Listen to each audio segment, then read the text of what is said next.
જય Shri Krishna. Good morning. કેમ છો બધા? તમે બધા આનંદમાં, મજામાં, ખુશલ મંગલમાં હશો. ચાલો તમે બધા આનંદમાં, ખુશલ મંગલમાં રહો એવી મારી ઈચ્છા પ્રભુ પાસે કરું કે બધા જીવ માત્ર ખુશલ મંગલ અને આનંદમાં રહે. ચાલો નવા દિવસની શરૂઆત કરી દીધી, નવા બ્લોગની, નવી વાતો, નવી ઉમંગ ઉત્સાહ સાથે. ચાલો નવા દિવસની શરૂઆત એટલે કે બ્રહ્મ મુહૂર્તથી જ આપણી શરૂઆત કરી જ દેવી જોઈએ. ચાલો બ્રહ્મ મુહૂર્તે હું ઉઠી ગઈ હતી અને ત્યાર પછી મેં નહીં તો અડધો પોણો કલાક પ્રભુની યાદમાં બેઠી ગઈ અને ત્યાં આગળ જ બેસી ગઈ. ઉઠીને સારા વિચાર, સુવિચાર બોલતા બોલતા પ્રભુને યાદ ઓમકારા સાથે અને આ કરીએ ને ત્યારે મન એટલું શાંત રહે, મન પ્રફુલ્લિત રહે અને મને તો ખુશી થાય છે. જો મને આ કરવાથી ખુશી થાય છે. હા, તબિયતમાં ઊંચું નીચું હોય ને તો ક્યારેક ન પણ ઉઠી શકાય, પણ જ્યારે ઉઠો ત્યારે 5 વાગે ઉઠો, 6 વાગે ઉઠો, 7 વાગે ઉઠો, ઉઠીને 1 મિનિટ, 2 મિનિટ કે 5 મિનિટ પ્રભુને યાદ કરી જ લેવાના. ગમે એટલી જલ્દી હોય, ગમે એટલી ઉતાવળ હોય તો આપણે ગૃહિણીની આદત આ હોવી જ જોઈએ કે ઉઠીને પ્રભુને યાદ કરવાના. લગભગ તો હરેક ગૃહિણીની આદત હશે, પણ જો આપણે હરેક ગૃહિણીને આદત હશે મતલબ કે વહેલા ઉઠવાની અને પ્રભુને યાદ કરવાની, દીવાબત્તી કરવાના, સારા વિચાર કરવાના. જો હું તમને એટલું બતાવું છું કે ભાઈ મારી લાઈફમાં મારી આ જિંદગી છે. વહેલા ઉઠું 4 વાગ્યા પછી લગભગ મારે આદત જ પડી ગઈ છે. ક્યારેક જો આદતમાં ફેરફાર થાય, જો માથું દુખતું હોય કે પગ તૂટતા હોય કે શરીર તૂટતું હોય કે કાંઈ તબિયતમાં હલચલ હોય ને ત્યારે હું 5 વાગે, 5:30 એમ ઉઠું. પણ 7, 7:30, 8 વાગે તો મને ક્યારેય હું સૂતી ના રહું, કારણ કે ત્યારે હું ઉઠું ને તો મને વધારે બીમાર થઈ ગઈ હોય ને એવો અહેસાસ થાય મને. જો ચાલો ઉઠીને ડાયરેક્ટલી ભાગવા નહીં માંડવાનું, તો આપણે થોડી વાર રૂકી જવાનું. જો સવારમાં શાંત એકદમ ખુશનુમા વાતાવરણ હોય એટલે શાંત વાતાવરણ, શાંત દિમાગ, આખી રાત આરામથી સૂતા હોઈએ ને તો સવારમાં આપણે ઉઠીએ ને તો સારા વિચાર કરીને જ ઉઠવાનું. જો આ હેબિટ હોવી જોઈએ આપણે ગૃહિણી માટે. ગૃહિણી હોય કે ભાઈ હોય કે બહેન હોય કે દીકરી હોય, હું બધાને લાગુ પડે. વહેલા ઉઠીને આટલું કરવાનું કે યાદ કરવાના પ્રભુને, શિવ પરમાત્માને યાદ કરવાના અને યોગ ધ્યાન કરવાનું. પછી ઓમકારા પણ કરી નખાય વહેલા ઉઠીને. જો ટાઈમ હોય તો એક્સરસાઇઝ, વ્યાયામ કરી નખાય. ચાલો નાહી ધોઈ ફ્રેશ થઈ અને જો મારી મેં પથારી હંકેલી લીધી ત્યાર પછી હું માતાજીને મળું છું અને મારા ઠાકોરજીને જગાડવાના બાકી જ છે, સૂતા જ છે. કારણ કે આ સમયે વહેલી સવારે એટલા બધા હું વહેલા નથી જગાડતી, મોડા જગાડું ઠાકોરજીને. જો ઘરની અંદરથી સાવણી એકવાર ફરી જાય ત્યાર પછી જ હું મારું આગળનું કાર્ય કરતી હોઉં છું. તો ચાલો રૂટિનમાં લાગી જઈએ. ઉઠ્યા ત્યાંથી પ્રભુને યાદ કર્યા ત્યાર પછી હવે હજી તો અંધારું જ છે. અત્યારે લગભગ 5:45 થવા આવ્યા હતા. અંધારું તો ન કહેવાય, લગભગ વાતાવરણ ખુલી ગયું હતું થોડું, પણ હજી હું અગાસીમાં હમણાં નથી જવાની. ત્યાર પહેલાં હું ઘરની અંદર એક્સરસાઇઝ, વ્યાયામ એ બધું કરી નાખું. ત્યાર પછી વોકિંગ કરવા માટે હું અગાસીમાં જવાની છું. ત્યાર પહેલાં હું આ રીતે એક્સરસાઇઝ કરતી હોઉં છું અને આ રીતે હું અનુલોમ વિલોમ ને ભ્રામરી ને બધું મારા ઘરની અંદર જ કરી નાખું. જો આપણી ડોક હે ને ચકડાઈ ગઈ હોય, એકદમ સૂતા રહેતા હોય ને તો ચકડાઈ ગઈ હોય એકદમ, તો એને ખોલવા માટે આ રીતે શાંતિથી વિચાર સારા કરી અને ડોકને આડાવળી કરવાની અને ત્યાર પછી કપાલભાતિ કરી નાખવાનું. આ કપાલભાતિ હું કરી રહી છું અને અનુલોમ વિલોમ કરવાનું અને પછી છેલ્લે ભ્રામરી કરવાનું. જો ભ્રામરી એટલા માટે હું કરું છું કે મારે થાઇરોઇડ છે, હું તમને ઘણીવાર કહેતી હોઉં, આજે પાછા ફરી કહી દઉં. એટલા માટે હું આ એક્સરસાઇઝ કરતી જ હોઉં છું. અને આ પોઝમાં બેઠવાથી જો આપણા પગના દુખાવા હોય ને એકદમ હળવા પડી જાય છે.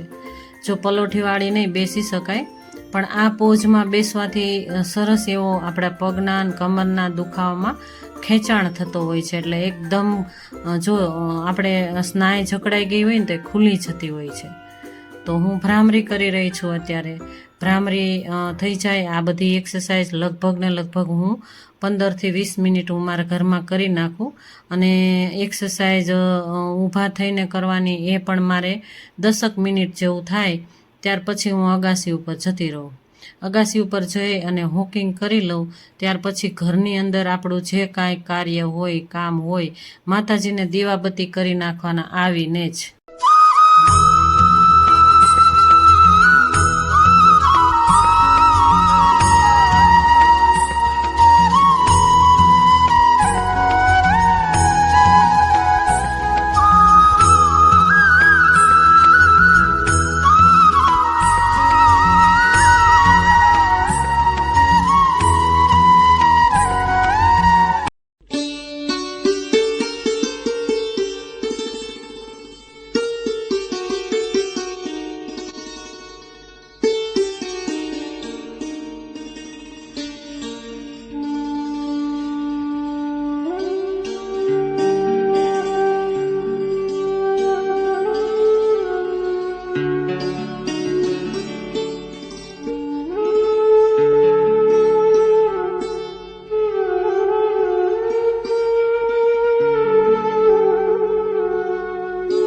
ચાલો આ રીતે આપણે ગૃહિણી કરીએ ને, રોજિંદુ આપણી આદત પાડીએ ને, તો આપણા શરીરના દુખાવા અમુક ઉંમર થાય ને ત્યારે દુખાવા થતા હોય છે. તો એ દુખાવા પણ થોડા ઓછા થાય. ભાઈ સાવ દૂર તો ન જ થઈ જાય, કારણ કે જેમ જેમ ઉંમર થતી જાય એમ આખું શરીર આપણું ભાંગ તૂટ થતું જ જતું હોય છે. ચાલો મારી ગ્રીન ટી લઈને હું બેસી ગઈ. ત્યાર પછી સરસ વિચાર કરીને ગ્રીન ટી મેં પી લીધી. અને ત્યાર પછી આજે મને સહેજ એવું કળતર જેવું લાગતું હતું, મને શરીરમાં વાતાવરણની અસર થતી હોય એવું લાગ્યું. એટલે મને થોડી કળતર, દવાનો ડોઝ મારે લેવો જ જોશે એવું લાગ્યું. એટલે મેં બનાવી નાખી મારા માટે ચા નાસ્તો, ભાખરીને ચા. આ ભાખરીમાં મેં મકાઈનો લોટ નાખ્યો છે. મકાઈનો વધારે ને વધારે લોટ નાખ્યો એટલે ફાટી ગઈ છે. જો ઘઉંનો કકરો લોટ અને મકાઈના લોટની ભાખરી બનાવી મેં, અને ચા બનાવી નાખી. જો ચાની હેબિટ તો મારે છૂટી ગઈ છે, પરંતુ ક્યારેક આપણે દવા લેવી હોય ને ત્યારે જો આ ચા પાણી એવું પી લેવું જોઈએ. તો ચા પી લઈએ અને નાસ્તો કરી લઈએ અને દવાનો ડોઝ લઈ લઈએ તો દુખાવા થોડા હળવા થાય. માથું સેજ ખેંચાય છે. અને વાયરલ ઇન્ફેક્શન અત્યારે હવે વાયરલ થઈ ગયા છે ને, કે ભાઈ વાયરસ આવી ગયું છે ને, એટલે જો હવે આપણે ધ્યાન રાખવું જોઈએ. જો વરસાદ આવતો નથી ને એટલે મચ્છરો એટલા બધા ઘુમડાઈને આવતા હોય છે, તો તાવ આવવાની શક્યતા રહે. તો મને જો કે એવું તાવ બાવ આવ્યું નથી, પણ મને થોડું લાગ્યું એવું કે કદાચ આવી જાય તાવ, ત્યાર પહેલાં આપણે આ દવાનો ડોઝ લઈ લેવો જોઈએ. તો થોડું જમવું તો પડે જ, નાસ્તો તો લેવો જ પડે. તો સવારમાં મેં ચા નાસ્તો કરી લીધો. જો એટલી ક્યારેક મહિનામાં 2-3 વાર કે 4 વાર ચા પીવાથી આદત નથી પડી જતી, ક્યારેક પી લેવી જોઈએ. અને દૂધ હું ન પીતું, કારણ કે કદાચ તાવ આવે ને તો તાવમાં દૂધ ન પીવાય એવું મેં સાંભળ્યું હતું. એટલે દૂધ ને ભાખરી હું ખાઈ શકત, પણ એ ન લીધું મેં. અને આદુ ને એવું બધું નાખીને મસાલા ચા બનાવી નાખી હતી. અને જો આ સમયે મારા હસબન્ડ હજી આજે આવે તો આવે, નક્કી જેવું છે જ નહીં, કારણ કે ત્યાં આગળ વરસાદ થઈ ગયો તો એટલે કામ થોડું કરાવે છે. અને ચાલો જો વાસણ મસ્ત ઉટકી નાખ્યા મેં, ઠાકોરજીના અલગથી રાખી દીધા. ત્યાર પછી ચા નાસ્તો જે બનાવ્યો હોય ને એ રૂટિન વાસણ પછી જ કરવાના. જો આ મેં લિક્વિડ બનાવ્યું હતું, તમને પહેલાંના બ્લોગમાં જ મેં કહી દીધું હતું કે કઈ રીતે લિક્વિડ હું બનાવતી હોઉં છું. તો આજે મને ઘણા મારા ફ્રેન્ડ્સે કીધું હતું કે તમે એ કઈ રીતે બનાવો છો. જોકે મને કીધું હતું મોઢે કે તમે કઈ રીતે એ બનાવો છો બ્લોગ જોઈને. તો મેં આજે પાછું બનાવવાની મેં શરૂઆત કરી આજે, કે આજે મને એમ થયું કે મારી આગળ લીંબુ થોડા સુકાઈ ગયા છે અને હું ઓછા લીંબુ ખાતી હોઉં છું, એટલા માટે લાવને હું બનાવી નાખું અને બ્લોગમાં હું નાખી દઉં કઈ રીતે બનાવતા હોય એ. જો આ ચૂલામાં ઉપરના ભાગમાં કાળું થઈ ગયું હોય ને એને સહેજ અડાડો ને ઘસી દો ને તો સરસ થઈ જાય. જો મસ્ત ચોખ્ખું થઈ ગયું ને તો તમને હું નજીકથી બતાવું છું કે આ પ્લેટફોર્મ જે ચીકણું ચીકણું હોય ને તો આનાથી એકદમ ક્લીન થઈ જાય છે. તો ચાલો વાસણ બધા ધોવાઈ ગયા, બધું થઈ ગયું, કમ્પ્લીટ કામ થઈ ગયું. અને આ હવે લિક્વિડ થોડું રહ્યું છે એટલે આજે જ આપણે આ તૈયારી કરી નાખીએ. અને આ બધું થઈ ગયું ત્યાર પછી થાક લાગ્યો થોડો, તો ચાલો હું પાણી પી લઉં બેસીને.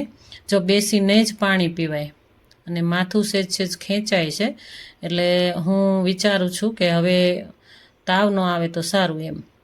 તો પણ જો પાણી પી લઈએ અને શાંતિથી ઘડીક બેસીને વિચાર કરી લઈએ. અને બેસીને જ પાણી પીવું જોઈએ. હાડકાના ને પગના ને ગૂંઠણના દુખાવા થાય છે ને એ ઊભા ઊભા આપણે પાણી પીતા હોય ને તો એનું કારણ એ છે. એટલે હું હંમેશા જો આપણે લગભગ નીચે બેસીને જ પીવું જોઈએ, પણ કાંઈ વાંધો નહીં, ખુરશી ઉપર બેસીને પણ પી શકાય. તો એવી રીતે હું પાણી પીતી હોઉં છું. ચાલો તબિયત ગમે એવી હોય પણ હાથમાં કામ આવે એટલે મૂકવાનું જ નહીં. તબિયત સારી ન હોય એનો મતલબ એમ ન થાય કે ચાલો સૂઈ જઈએ. જો એકવાર આપણે પથારીમાં સૂતા ને એટલે પછી ઊભા થઈ શકાય નહીં. કારણ કે અત્યારે વાયરલ ઇન્ફેક્શન એટલા બધા થઈ ગયા છે ને, ઘરે ઘરે ઘણી જગ્યાએ એવું સાંભળ્યું છે કે ભાઈ તાવ, શરદી ને ઉધરસ એ આવે જ છે એમ. શરદી પણ થાય, તાવ આવે અને ઉધરસ આવે. જો મને શરદી તો લગભગ મારે જતી રહી છે, હું અનુલોમ વિલોમ કરું ને એટલે મારે સારું રહે છે, પણ કાંઈ નક્કી ન હોય. કારણ કે વાતાવરણ ચેન્જ થાય ને એટલે શરદી પણ થઈ શકે અને ઉધરસ પણ થઈ શકે. જો મારી ઉધરસ તો 1 મહિનાની છે, 1 મહિનો સુધી મારી ઉધરસ રહી. તો ચાલો સફાઈ થઈ ગઈ. ઉપરના ડબ્બા જે હતા એ જોયું તો મને લાગ્યું ચીકણા ચીકણા છે, તો એમાં હું આ લિક્વિડથી હું કાથાથી મારીને ઘસીને, તો એ લિક્વિડ લીંબુ અને મીઠું અને સોડા, એ લિક્વિડ મેં જ્યારે બનાવ્યું હતું ત્યારે મેં તમને બ્લોગમાં નાખ્યું હતું. તો ધીમે ધીમે કરતાં હવે ખલાસ થઈ ગયું છે. તો હવે ખલાસ થઈ ગયું તો મને ફરી પાછું યાદ આવ્યું કે ચાલો ફરી પાછું બનાવી દઈએ અને બ્લોગમાં જ બતાવી દઈએ. તો હરેક ગૃહિણીને આ ધ્યાનમાં રહે. કારણ કે હાથ આપણા હોય ને એ કોમળ જ હોય ને, તો આપણે ગમે તે બીજી વસ્તુથી વાસણ ઉટકતા હોઈએ ને તો હાથના છોલા પડી જતા હોય અને જીવાણું ઉચકી જતા હોય છે. તો જો આવું લિક્વિડ વાપરીએ ને તો એ બધી વસ્તુથી દૂર રહે. કારણ કે એમાં લીંબુનો ભાગ વધુ આવે અને ઘરે જ બનાવેલું હોય. જો બહાર બનાવેલું હોય ને, બહારથી આપણે તૈયાર બોટલ લઈએ ને તો હાથના ને આંગળાના એ જીવાણું ઉંચકી જતા હોય છે. કારણ કે એમાં બીજું પણ ભેળવેલું હોય અને આમાં તો કાંઈ ભેળવેલું હોય નહીં. તો ચાલો ખલાસ થઈ ગયું છે એટલે મેં પણ વિચાર્યું કે મારે બનાવી જ નાખવું છે. અને ત્યાર પહેલાં મેં જોઈ લીધું કે ચાલો ફ્રીજ જોઈ લઈએ. કારણ કે ફ્રીજમાં આપણે દૂધના છાંટણીયા પડતા હોય, ક્યારેક મલાઈના છાંટણીયા, ક્યારેક કાંઈ પણ જમવાનો નાસ્તો રાખ્યો હોય એ હોય. તો જો આ બોટલો હોય એમાંથી સેજ જાતું હોય. જોકે એમાંથી જાતું ન હોય, એ તો પેકિંગ જ છે. પણ હું તમને એટલા માટે બતાવું છું કે એ ઇમરજન્સીમાં રાખવી જોઈએ. હું તો પીતી નથી, પણ આ ઇમરજન્સીમાં જો ગેસ, એસિડિટી આ તે થાય ત્યારે 2 ઘૂંટડા લઈ લઈએ. કોઈ મહેમાન આવ્યું હોય આપણે ઘરે તો પણ દેવા માટે રાખીએ. અને લીંબુ જો તમે અમારે ત્યાં આગળ ગામડેથી લીંબુ લઈ આવે એટલે પડ્યા હું એકલી જ હોઉં એટલે કાંઈ ન લેતી હોઉં છું. શાકમાં ઘણા નીચોવીને ખાતા હોય છે, પણ હું એ કાંઈ લેતી નથી. એટલે મારે પડ્યા રહે એટલે હું લિક્વિડ બનાવી નાખું પછી. તો આ લિક્વિડ બહુ કામનું છે. જો આ ફ્રીજ પણ સાફ થાય. જો આ ફ્રીજના જે ડાઘા પડ્યા હોય ને તો એ લિક્વિડ નાખો ને, લીંબુવાળું જે ઘરે બનાવેલું, એનાથી એકદમ ક્લીન થઈ જાય, એકદમ ક્લીન થઈ જાય. તો જો મેં તમને લિક્વિડ નાખીને જ હું બતાવું છું. તો હવે તમને દેખાશે નહીં કદાચ, કારણ કે હું આખે આડી આવી ગઈ છું. અને દરવાજામાં આપણે બધી વસ્તુ આમ ને રાખી દેતા હોઈએ. કારણ કે આપણે બધી જરૂરની જ હોય, હાલતા જરૂર પડતી હોય, એટલા માટે સામે જ રાખતા હોઈએ. તો આ બધી મલાઈ છે, ચટણીઓ બનાવેલી છે, જેન તેન બધું ભર્યું હોય ફ્રીજમાં. જો આ બધા થોડા દૂધ ગામડેથી આવે ને તો ઘડીક આ તપેલામાં રેડતા હોય ને ઘડીક આમાં રેડતા હોય ને તો એ બધું જોઈ લેવાનું. કારણ કે ખરાબ તો નથી થઈ ગયું ને એમ. તો આ બધી વસ્તુ આવી રીતે રાખી દેતા હોય ને તો એમાં પણ આપણે કપડું કે મારીને સાફ કરી નાખવાનું. તો મેં આ હાથ ફેરો જ કર્યો કહેવાય. તો મેં આ હાથ ફેરો કરી નાખ્યો. આ બધી વસ્તુ મેં પ્લેટફોર્મ ઉપર રાખી દીધી અને શાકભાજીનું ટોપલું ધોઈ નાખ્યું મસ્ત લિક્વિડથી, જે લિક્વિડ મેં બનાવ્યું એ. અને જે આપણે મસાલા ડબલા હોય એ પણ બધા ધોઈ નાખ્યા, ઉટકી નાખ્યા સરસ લિક્વિડથી, લીંબુના લિક્વિડથી. તો આ બધી મલાઈ એકઠી કરી નાખીએ, થોડી થોડી થોડી થોડી બધામાં મલાઈ છે એ એકઠી કરી નાખીએ. અને આ મલાઈનું ઘી બનાવી નાખીશું. જ્યારે હું બનાવીશ ત્યારે પાછું હું બ્લોગમાં મૂકીશ. તો એકવાર આવી જાય ને 2 લીટરની મલાઈ આવશે ને ત્યારે હું પાછી બનાવી નાખીશ. તો ચાલો, હાથ ફેરો ખૂબ થઈ ગયો સરસ અને ફ્રીજ એકદમ ક્લીન થઈ ગયું. અને જો આ સુકાઈ ગયા છે, ઘણા ખરાબ પણ થઈ ગયા હોય ને સુકાઈ જાય, તો ખરાબ તો એકેય નથી થયા, સુકાઈ ગયા છે. તો આને ઝીણી ઝીણી કટકી કરી નાખવાની. અને મિક્સર કરો ને એટલે એકદમ ઝીણી કટકી હોય ને તો મિક્સર નહીં, તે ચલાવવામાં વાંધો ન આવે, કારણ કે આ ચામડી સુકાઈ ગઈ હોય, ચામડી એકદમ કઠણ થઈ ગઈ હોય, એટલે મિક્સરમાં વાંધો ન આવે ને એકદમ ક્રંજી થઈ જાય. તો આ હરેક ગૃહિણીને કરવું જોઈએ. અરે વાહ, તમે એમ કહેશો અરે વાહ, આ તો વેસ્ટમાંથી બેસ્ટ. હા, વેસ્ટમાંથી બેસ્ટ બનાવવું જોઈએ. અને આ જ બચત છે. જો આપણે આ ફેંકી દેવાના હોય, આ ફેંકવાની ચીજ કે ને કે સુકાઈ ગયા છે હવે આ નથી વાપરવા, ફેંકી દો, તો આને ફેંકાય નહીં. આ પણ આપણે કામનું જ છે હર ગૃહિણીને. અને જો હર વસ્તુ જોઈ લેવાનું કે આપણા કામનું હોય ને એ વેસ્ટમાંથી બેસ્ટ તો કરવું જ જોઈએ. ચાલો, વેસ્ટમાંથી બેસ્ટનું મેં તમને કીધું. તો આ બધા મેં રાખી દીધા હતા. જે આપણે સોડા નાખીએ ને તો સોડાથી આ ફીણા થઈ જાય, કારણ કે આમાં લીંબુનો ભાગ હોય ને, તો કાંઈ ગભરાવાનું નહીં. માત્રામાં નાખ્યા હતા 2 ચમચી સોડા, જે આપણે મીઠા સોડા હોય ને એ, અને 2 ચમચી મીઠું, એ બધું માત્રામાં મેં નાખ્યું હતું. અને આ જો પાણી સેજ નાખી દો ને અને ક્રંજી થઈ જાય, સરસ ક્રંજી થઈ જાય ને ત્યાર પછી આ ડબ્બા ભરી લેવાના. તો આ ડબ્બા ભરી લીધા અને આ 2 ડબ્બા હું મારી દીકરી માટે લઈ જવાની છું. ત્યાર પછી ચાલો રસોઈ બનાવી નાખીએ. રસોઈમાં તો મને આજે ખાટું અને આ ગલકા ઝીણા ઝીણા મસ્ત એવા કૂણા કૂણા કોમળ મારા હસબન્ડે મને લઈને આપ્યા હતા કે તું જમજે હો, એ કે રસોઈ બનાવીને ખાલી કઢી જ બનાવ્યું છો તો ખીજાશે, એટલા માટે મેં આજે આ બનાવી નાખ્યું શાક. તો આવીને મને એટલું બોલશે ને તે તું શાકભાજી તો બનાવતી જ નથી.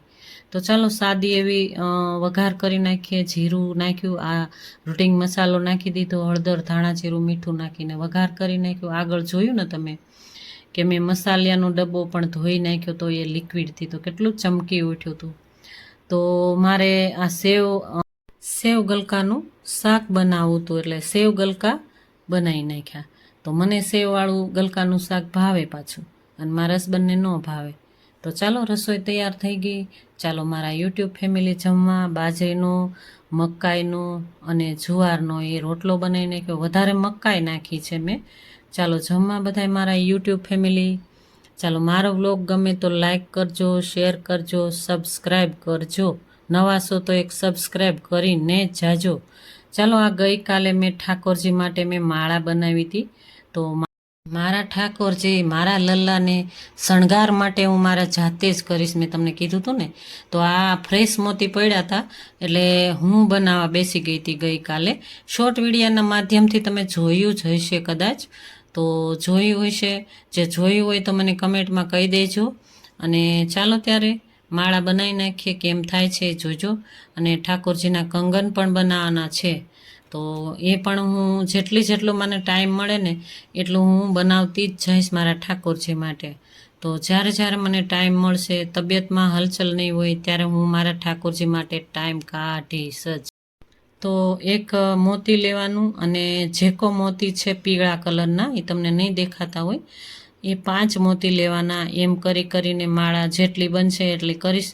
મારે તો 4 હારની કરવી હતી, પણ જેટલા મોતી હોય એટલી થાય, તો 2 હારની થઈ ગઈ. તો 2 હારની મેં માળા બનાવી નાખી. તો ઠાકોરજીને પણ હું લઈ આવી, ગદ્દી માથે બેસાડીને જોઉં છું. અને આ હું એના કંગન પણ બનાવી નાખું. કંગન પણ મસ્ત બન્યા છે, તો એ પણ તમે જોઈ જ લ્યો. મસ્ત કંગન બન્યા છે. તો આ બધું મેં વિડીયોઝમાં શોર્ટ વિડીયોમાં નાખ્યું હતું કે તમે જોઈ શકો કે હું મારા ઠાકોરજી માટે ટાઈમ કેટલો કાઢું છું. ભોળા દિલથી ભોળા ભાવથી હું સેવા પણ મસ્ત એવી કરતી હોઉં છું. ચાલો ત્યારે બધાને મારા જય શ્રી કૃષ્ણ, રાધે રાધે.